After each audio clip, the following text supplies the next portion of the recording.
ഒരു മനുഷ്യന്റെ ജീവിതം മനോഹരമാക്കുക എന്ന് പറയുന്നത് വലിയ കാര്യമാണ്. ദൈവം തന്ന ജീവൻ രക്ഷിക്കാൻ സാധിക്കുന്നത് ദൈവത്തിന്റെ കൈകൾ തന്നെയാണ്. ചില സമയങ്ങളിൽ ചില ആളുകൾ നമുക്ക് മുൻപിൽ ദൈവത്തെ പോലെ അവതരിക്കാറുണ്ട്. അത്തരത്തിലൊരു സംഭവമാണ് കഴിഞ്ഞ ദിവസം CCTV ദൃശ്യങ്ങളിൽ പതിഞ്ഞത്.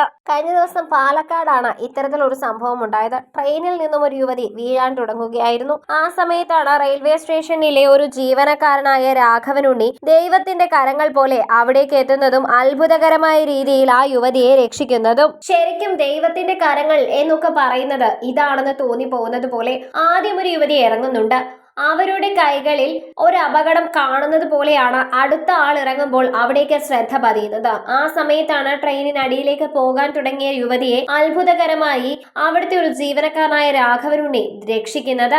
കണ്ടു നിന്നവരെല്ലാം അമ്പരന്ന് പോയൊരു നിമിഷം. എന്ത് ചെയ്യണമെന്ന് ആർക്കും അറിയാതെ പോയ സമയം. എന്നാൽ അത് വളരെ മനോഹരമായ രീതിയിൽ അദ്ദേഹം കൈകാര്യം ചെയ്തു. അവരെ രക്ഷിച്ചതിന് ശേഷം ഒരു നന്ദി വാക്ക് പോലും അവരിൽ നിന്നും കേൾക്കാൻ നിൽക്കാതെ അദ്ദേഹം തിരികെ പോവുകയും ചെയ്തു. ശരിക്കും ഇങ്ങനെയുള്ള ആളുകളാണ് നമുക്ക് വേണ്ടത് എന്നും ഇപ്പോഴും മനുഷ്യത്വം മരവിക്കാത്ത രാഘവനുണ്ണിയെ പോലെയുള്ള നിരവധി ആളുകൾ ഉണ്ടെന്നും അതാണ് നമ്മുടെയൊക്കെ ഭാഗ്യമെന്നുമാണ് പലരും സോഷ്യൽ മീഡിയയിലൂടെയും മറ്റും പറഞ്ഞുകൊണ്ടിരിക്കുന്നത്. നിരവധി ആളുകളാണ് ഇപ്പോൾ രാഘവനുണ്ണി എന്ന വ്യക്തിയെ പ്രശംസിച്ചുകൊണ്ട് രംഗത്തെത്തുന്നത്. എന്നാൽ അദ്ദേഹം ഇത്തരം പ്രശംസകളൊന്നും ഇഷ്ടപ്പെടുന്നില്ല എന്ന CCTV ദൃശ്യങ്ങളിൽ നിന്ന് തന്നെ മനസ്സിലാക്കാൻ സാധിക്കും. യുവതിയെ രക്ഷിച്ചതിന് ശേഷം ആരുടെയും പ്രശംസയ്ക്ക് കാത്തു നിൽക്കാതെ തന്റെ ജോലി ചെയ്യുവാൻ വേണ്ടി അദ്ദേഹം പോവുകയാണ് ചെയ്യുന്നത്. വളരെ സ്വാഭാവികമായി അദ്ദേഹം സ്റ്റേഷനിലൂടെ നടന്നു വരുന്നതും യുവതി അപകടത്തിൽപ്പെടുന്നത് കാണുമ്പോൾ അവരെ രക്ഷിക്കാൻ നിൽക്കുന്നതും ഒക്കെ കാണാൻ സാധിക്കുന്നുണ്ട്. അതിനുശേഷം യാതൊരു മാറ്റവുമില്ലാതെ അതേപോലെ തിരിച്ചു പോവുകയാണ്.